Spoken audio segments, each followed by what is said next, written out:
Et bonjour, bienvenue dans cette nouvelle vidéo. Aujourd'hui, c'est le retour d'un format que vous affectionnez tout particulièrement.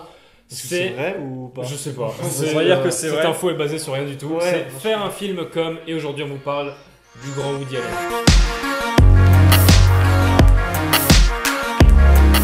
Avant de commencer, vous connaissez ce que je vais dire, on s'abonne. Parce que chaque abonnement, c'est un film de Woody Allen en plus. Et comme Déjà il y a qu'il en a beaucoup, fait, ouais. Oh, il en a fait pas mal. Hein, on dis n'est donc. plus à ça près, donc allez-y, faites-vous plaisir. Bon, vous connaissez le principe de la vidéo. On va d'abord parler de sa filmographie, Ouais. ensuite de son style de réalisation, pour finir avec un petit court-métrage qu'on a préparé avec soin. Woody Allen, de son vrai nom, Alan Stewart Königsberg. Il est né en décembre 35. De l'an 35, c'est ouf. On va pas s'éterniser sur sa scolarité parce que bon, c'est une scolarité normale, école juive, école publique, machin. Et un truc qu'on soupçonne pas quand on voit la tête de Woody Allen à l'époque, c'est que c'était un petit caïd dans le bonheur. C'était le mec le populaire. capitaine de l'équipe de basket, Il faisait du baseball. populaire de ouf dans son lycée. Hein. Et parce Ouais. qu'il écrivait des blagues. Il écrivait des blagues pour C'était des le journaux. petit Ouais. comique et tout. Voilà. Et Et déjà à 16 ans, il écrivait des blagues et il gagnait sa vie avec ça. Il écrivait pour des stars comme Sid César notamment.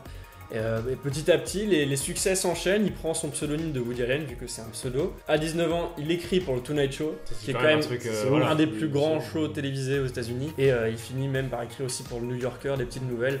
Vraiment, Le mec il grimpe. le mec vraiment il bien, grimpe quoi. vraiment très vite, déjà à l'époque. En 1960, il se met au stand-up, c'est un truc qu'il voulait vraiment expérimenter. Et il crée son petit personnage d'intello et tout ça. qu'on Qui était retrouve dans, après tous Ouais, ces dans films. les il y a films où il toujours, joue, ouais, C'est un ce peu le personnage-là. perso qu'il a créé quoi. Donc, C'est voilà, c'est le petit Woody, quoi. Un jour, alors qu'il se produisait à Greenwich, il y a deux personnes très connues, Warren Beatty et un producteur, qui sont rentrés dans la salle, ils l'ont vu, ils ont fait « Mec, on veut que tu co-scénarises mon film qui s'appelle What's Up Pussycat ». Et Woody Allen a fait « Ouais, je suis pas sûr, j'aimerais jouer dedans en fait ». Et du coup, ils ont fait « Ok, tu peux jouer dedans ». Et du coup, tu Ouais. co-scénarises aussi. Bah, Ouais, tu vois, ils étaient pas très compliqués. Et justement, le film est sorti, c'était un succès, mais Woody Allen, lui, par contre, était pas sûr du truc. Bah, il a décidé, grâce à ça, de se dire Ouais. Eh mais attends, mais si je suis frustré comme ça, eh ben, je vais Autant faire faire mes mes propres propres trucs. films, Bah oui. mes propres trucs. Et c'est grâce à ça qu'en fait, sa carrière s'est un peu lancée, quoi. Elle s'est lancée et en 66 il sort Lily la Tigresse qui est son premier film. Ça reste dans la lignée de ce qu'il faisait déjà à l'époque, des trucs un peu burlesques, un Ouais. peu comédie vraiment, voilà. Et ça, Comme ça dure Banana ou un truc comme ça. Banana, ouais, et tout D'ailleurs, ce que anecdote vous sur savez Banana. sur le sexe et Banana, machin. ouais. Ah oui, anecdote sur Banana. Petite anecdote banane, Oui, c'est sur Banana. assez ouf, c'est que c'est un des premiers rôles de Sylvester Sylvester Stallone. Stallone, voilà. ouais, Il en était figurant, il est 71. même pas crédité au générique. Ouais, Mais il est dans le film, c'est fou. Mhm. Petite anecdote à placer en soirée entre deux apéritifs. Et l'âge d'or de Woody Allen, ça vient en 77 avec la sortie de Annie Hall, qui Annie reste Hall. peut-être son chef-d'œuvre absolu à ce jour. C'est là qu'il se découvre vraiment, et puis après il y a Manhattan aussi, vous connaissez, qui est un peu le. Voilà quoi. C'est à Le côté de monument. New York. C'est Manhattan, quoi. C'est une ville avec C'est beaucoup une ville, d'habitants ouais, voilà, aux c'est ça, États-Unis.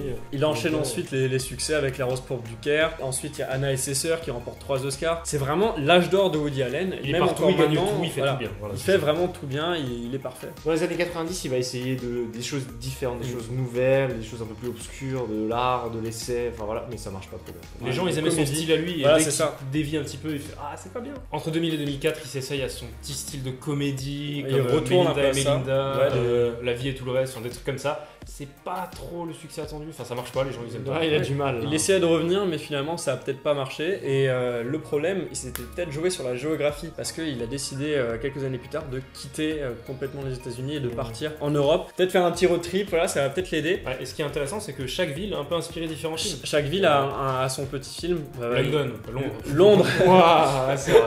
Elle est bilingue Ouais. ou pas? Bah, Londres, c'était Match Point qui est sorti en 2005, c'est avec Scarlett Johansson notamment. Et Woody Allen le dit encore aujourd'hui que c'est son film préféré, le film qu'il a préféré faire et dont il est le plus fier. Et ouais, il change de ville aussi, il va à Paris et il Ah. fait le film cultissime que j'espère que vous avez vu. Si c'est pas le cas, vous y allez tout de suite. Minuit Mettez à Paris. pause et vous allez le voir. C'est Minuit à Paris.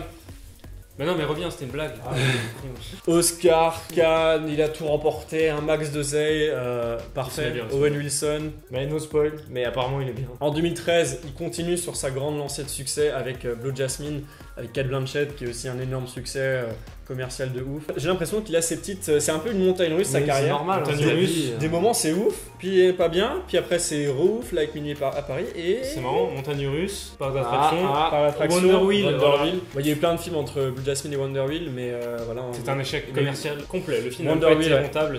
Après, le film est pas mauvais. Enfin, perso, j'ai bien aimé. Mais ça va. Et là, cette année, bah, il revient le petit Woody. Un jour de pluie à New York avec Timothée Chalamet. Ouais, il y a plein d'acteurs, Super c'est cool. Et il sort dans bah, il sort aujourd'hui. Et l'anecdote pour ce film, c'est qu'il a été tourné, je crois, en 2017. Ses trois derniers films, dont Wonder Wheel, étaient en contrat avec Amazon. Ouais. Et là, du coup, il y a eu un petit problème de distribution. Et du coup, Mars Film a racheté les droits de distribution du film. Du coup, maintenant, il peut sortir en 2019. C'est bien, au moins C'est il cool. sort. Voilà, c'est tout ce qu'on pouvait dire pour la filmographie. On va continuer avec la partie style de réalisation, les petites mimiques de réalisateur qu'il a, et on commence tout de suite avec ces petits styles de scénario, ces petits trucs qui reviennent dans tous ses films. Bah oui, Woody Allen, c'est un scénariste de base. C'est vraiment, il est connu pour ça. Il a quand même remporté beaucoup de prix pour son scénario. Souvent, ces personnages, t'as l'impression que c'est Woody Allen qui parle. Souvent qu'il joue dedans en plus. Voilà, Il joue, il écrit, il Voilà. réalise, c'est tout. Et du coup, parfois, quand il joue dedans et que qu'il y a une scène de discussion, Ouais. il parle à un personnage que lui-même a écrit. Du coup, c'est comme s'il se parlait à lui-même. Voilà, c'est un peu genre, il se crée des mondes un peu. C'est comme Ah dans ouais, ta tête ouais. quand tu te fais un petit film. Lui, c'est exactement Lui, ce il qu'il le fait fait. en vrai. Mais lui, il le fait en vrai, il le il sort fait tous un les ans. vrai puis- film, ouais,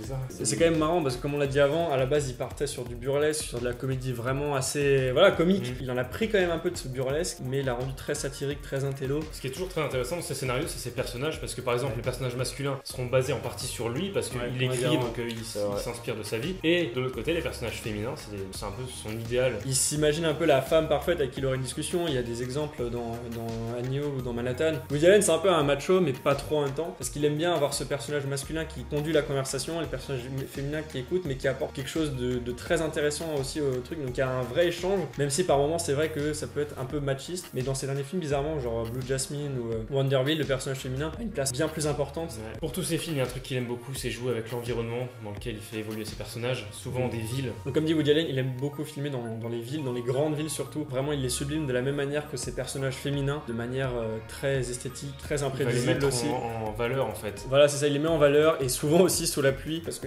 Woody Allen a une espèce de passion pour le mauvais temps, je pense. Il aime bien la pluie. Son dernier Ouais, film, Un souvent jour de ça, pluie à New York, ouais, voilà. ça résume à peu près tout ça. Ouais, il le fait extrêmement bien et c'est carrément un personnage à part entière cette ville. On parlait de l'art avant qui était présent justement et les décors qu'on retrouve dans ces films, c'est vraiment en rapport avec ça. Ouais. Il va y avoir, je sais pas, des librairies, des cinémas, des théâtres, enfin, opéras. dans tous ces films, Tout ce qui est en rapport avec la culture. tout en ce fait. qui est en rapport Voilà. avec la culture, Souvent, se retrouve dedans. Genre, ils C'est ça. parlent par exemple de cinéma, ils Mhm. sont dans un cinéma, c'est assez marrant parce que comme dit, c'est un peu un échange triangulaire entre trois personnages, donc personnage masculin, personnage féminin et puis Et le le lieu. décor, ouais. Et là, quand il met un lieu culturel spécifique, contrairement à une ville qui est plus globale, et bah là, on a vraiment.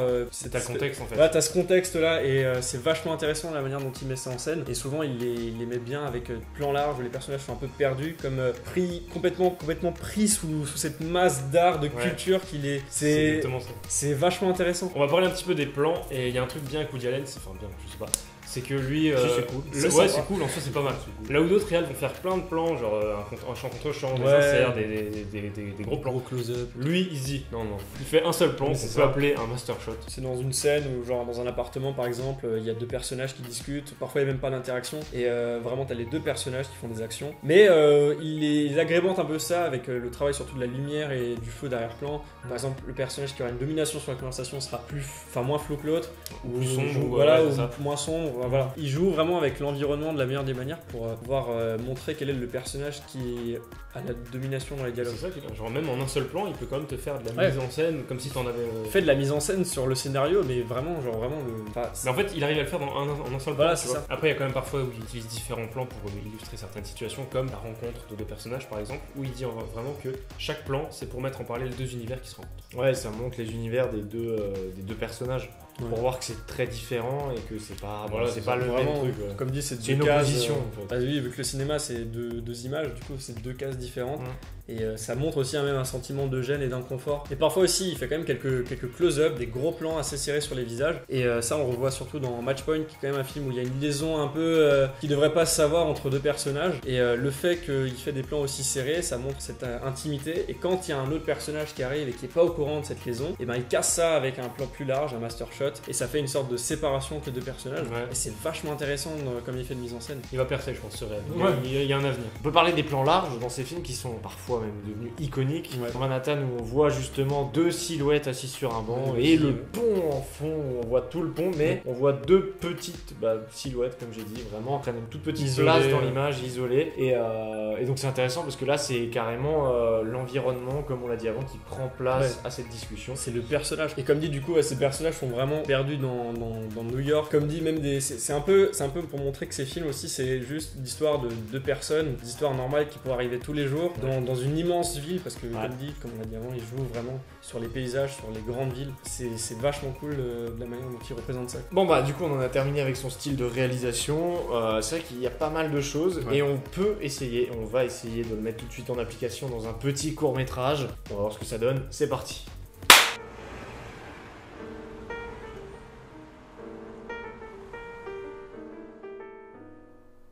Tu veux pas sortir un peu?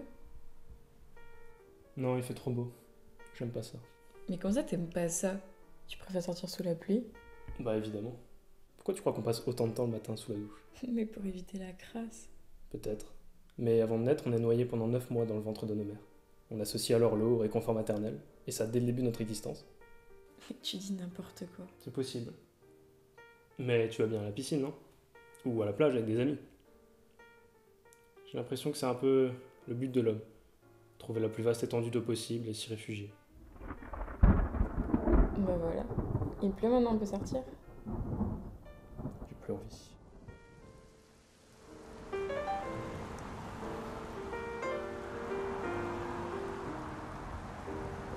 Ah bah c'était cool, hein? Ouais. Qu'est-ce que t'en penses Flo? Belle expérience ou pas? Franchement, Ouais. on a beaucoup pleuré.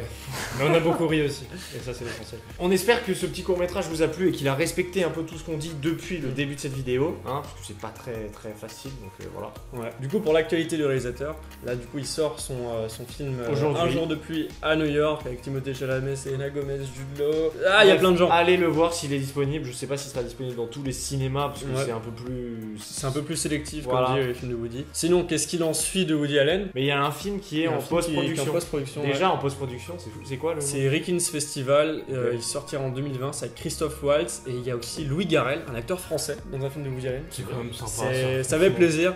Bah, du coup, nous on se retrouve fin de semaine pour la critique du film et d'autres films parce qu'il y a plein de trucs qui Il y a sortent. Ad Astra Ça, c'est qui sort, vraiment hein. sympa. Ad Astra, ça va être cool, on va en parler. Mm. Donc, on s'abonne. Ouais, toi là, je te vois, abonne-toi. C'est pas. Non, c'est pas encore fait. N'oubliez pas de mettre un petit commentaire si jamais le petit court métrage vous a plu. Nous, on se retrouve bientôt pour de nouvelles aventures. Sur ce, ciao.